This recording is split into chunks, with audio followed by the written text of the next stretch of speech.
इस प्राचीन कथा के माध्यम से हम जानते हैं गाय को कौन सा फल खिलाना चाहिए। दोस्तों, एक समय की बात है, देवर्षि नारद भगवान शिव के दर्शन करने के लिए कैलाश पर्वत की ओर निकल पड़ते हैं। तभी उन्हें रास्ते में अनेक गायें दिखाई पड़ती हैं और गायों के साथ अनेक शेर भी घूम रहे होते हैं। दो विपरीत पशुओं को एक साथ देखकर उन्हें बड़ा विस्मय हुआ।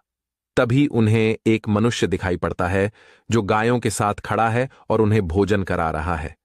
देवर्षि नारद उस मनुष्य के पास जाते हैं और पूछने लगते हैं, हे विप्रवर, ये कौन सा प्रदेश है? ये स्थान बड़ा ही विचित्र दिखाई पड़ रहा है। गाय और शेर एक साथ घूम रहे हैं, दोनों को एक दूसरे का भय नहीं है। तब वह मनुष्य कहता है, हे मुनिवर, ये कैलाश पर्वत है। यहां पर भगवान शिव की बड़ी माया फैली हुई है, इसी कारण से यहां पर कोई हिंसा नहीं करता है। शिव की माया से ही इस दुर्गम प्रदेश में सभी पशुओं को उत्तम भोजन की प्राप्ति हो रही है। ये बात सुनकर देवर्षि नारद भगवान शिव से मिलने के लिए उनके स्थान पर जाते हैं।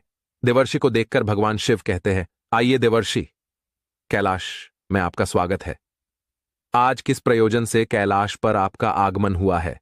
देवर्षि कहते हैं, हे भोलेनाथ, मन में आपके दर्शन करने की इच्छा हुई, सो चला आ गया। आपके दर्शन करने मात्र से ही सभी कष्ट समाप्त होते हैं प्रभु। भगवान शिव कहते हैं, हे देवर्षि, फिर भी आपके मन में कोई न कोई शंका तो अवश्य होगी, इसीलिए आप निसंकोच होकर पूछिए। देवर्षि कहते हैं, हे भोलेनाथ, आप तो सब कुछ जानते हैं, फिर भी पूछ रहे हैं। यदि दास को आज्ञा दे तो पूछने की चेष्टा करता हूं।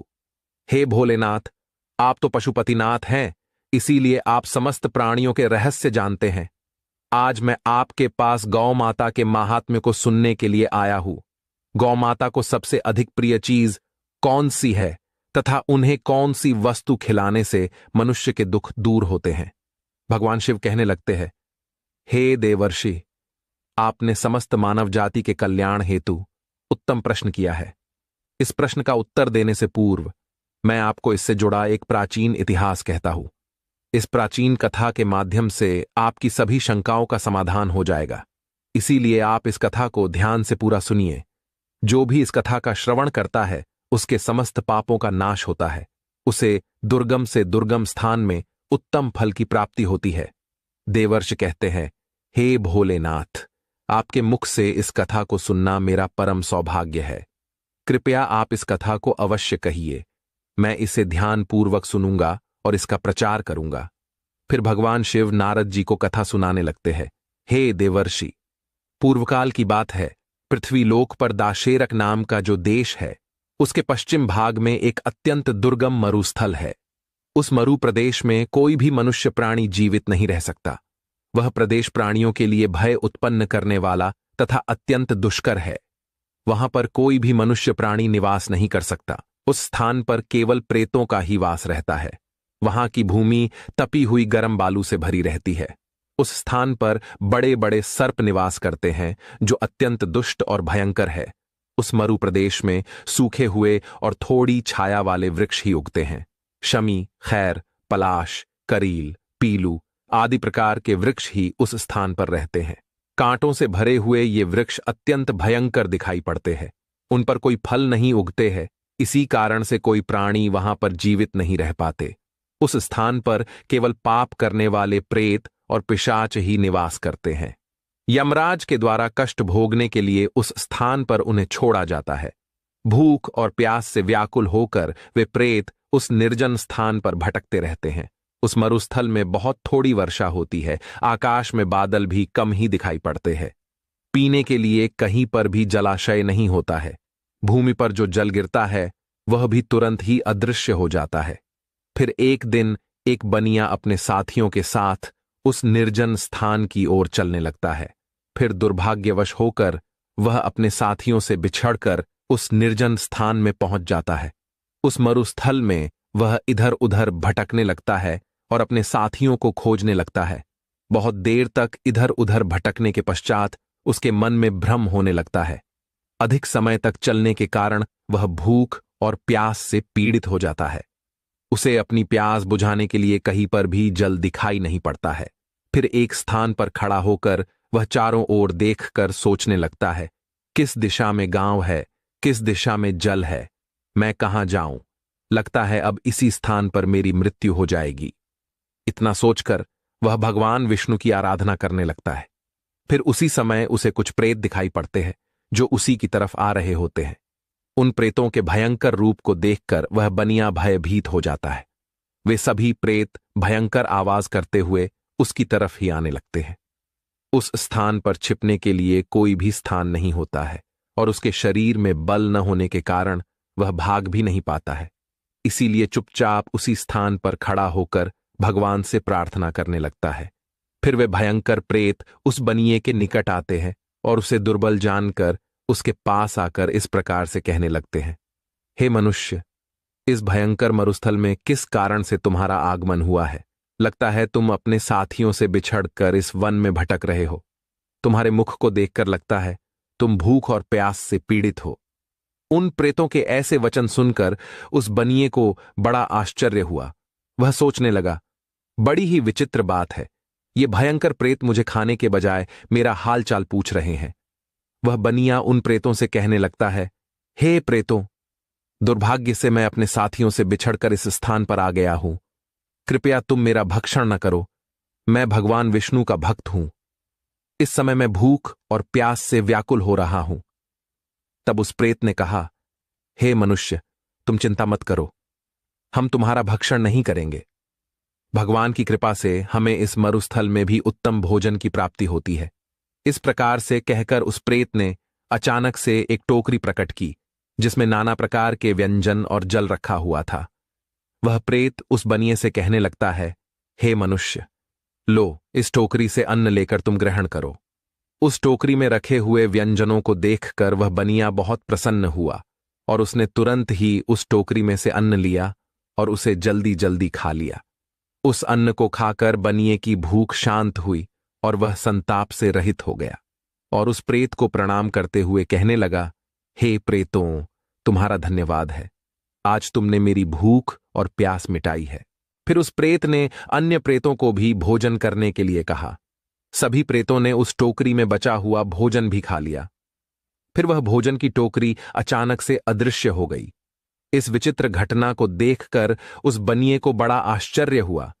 तब उस बनिए ने उस प्रेत राज से कहा, हे भाई, इस वन में मुझे यह बड़े आश्चर्य की बात प्रतीत हो रही है।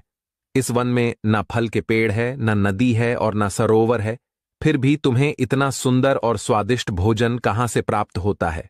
तुम कौन हो और इस वन में किस कारण से तुम लोग भटक रहे हो? कृपया मुझे विस्तार से तुम्हारा सारा वृतांत सुनाओ। फिर वह प्रेत कहने लगा, हे मनुष्य, मैं तुम्हें मेरे पूर्व जन्म के बारे में बताता हूं, इसीलिए तुम इसे ध्यानपूर्वक सुनो। पूर्व जन्म में मैं मध्य देश में रहता था।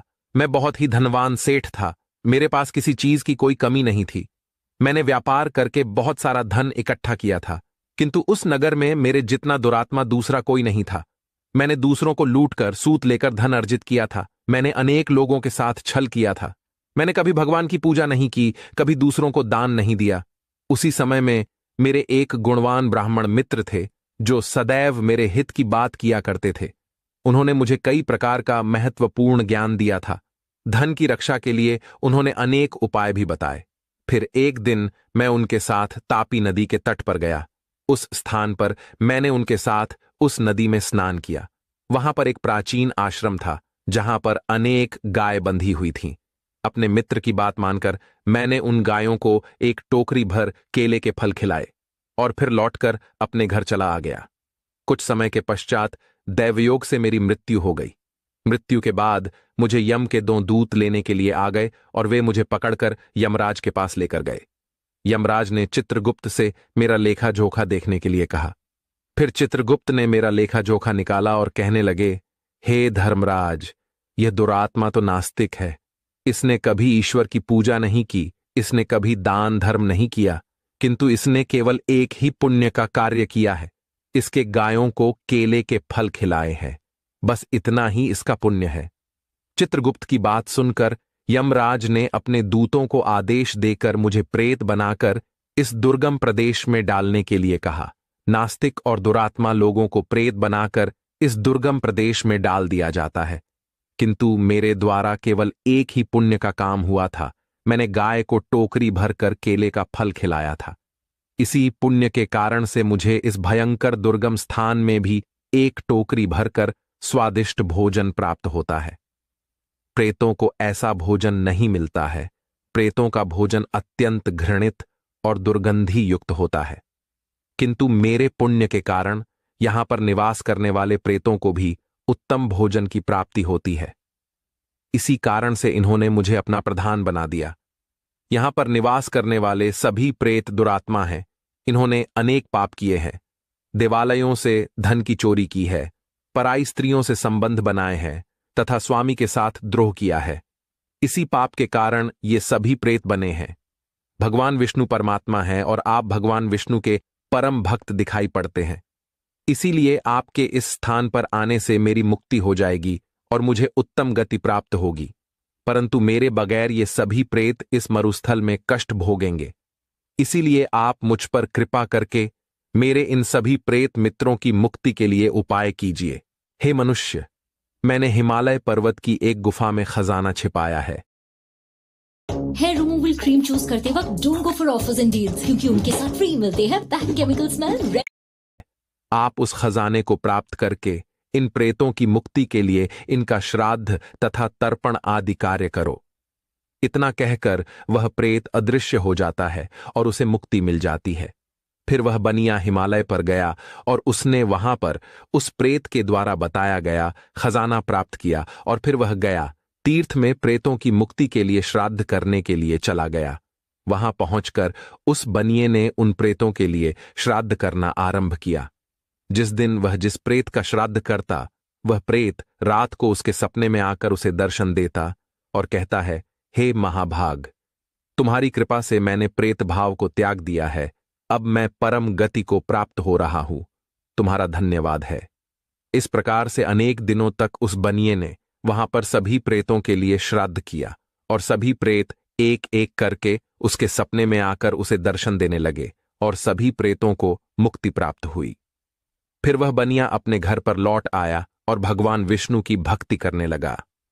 तदनंतर दीर्घ काल के बाद उस बनिए की मृत्यु हुई और वह भी परम दुर्लभ धाम वैकुंठ को चला गया।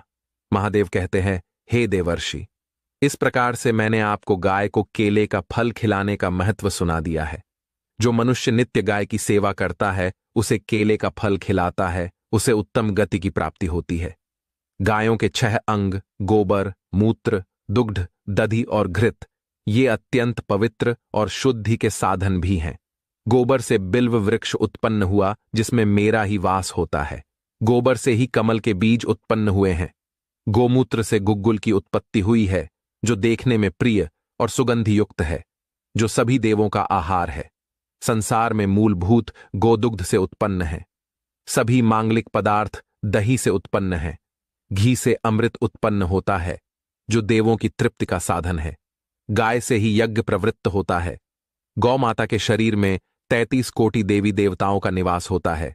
गाय एक अत्यंत पवित्र, निर्मल, शांत, निष्पाप जीव है। आर्गवेद में इसे संसार का पालन पोषण करने वाली कामधेनु माता कहा गया है। इसके दर्शन मात्र से मनुष्य के हजारों पाप नष्ट हो जाते हैं। इसीलिए कभी इस निष्पाप गौ माता पर अत्याचार नहीं करना चाहिए। गाय को कभी मारना नहीं चाहिए और कभी उन्हें कष्ट नहीं देने चाहिए। गाय को मारना शास्त्रों में सबसे बड़ा पाप माना गया है। जो मनुष्य गाय की निस्वार्थ भाव से सेवा करेगा, वह सुख समृद्धि प्राप्त करेगा। जो स्त्री रसोई में बनी पहली रोटी गौ माता को खिलाएगी, वह सदा सुहागिन और सौभाग्यशाली रहेगी। जो लोग अपने घर में गाय से प्राप्त पंचगव्य को घर में रखेगा, उसके घर में कभी दुख दरिद्रता नहीं आएगी। जो व्यक्ति प्रतिदिन किसी न किसी तरह से गौ माता की सेवा करता है, वह सबसे अधिक पुण्यवान बन जाता है। शास्त्रों में गौ माता को मां लक्ष्मी का रूप माना गया है, इसीलिए उनकी पूजा करने से दरिद्रता दूर होती है। प्राचीन काल से ही गौ माता की सेवा और संरक्षण करने की परंपरा चली आ रही है। कई ऋषि मुनि अपनी कुटिया में गायों का पालन करते थे तथा राजा महाराज गायों का दान करते थे। गायों के दान को सबसे बड़ा दान कहा गया है। गाय का दान करने से सभी जन्मों के पाप नष्ट हो जाते हैं और मनुष्य को मोक्ष की प्राप्ति होती है। गौ माता के दर्शन करना बहुत शुभ होता है।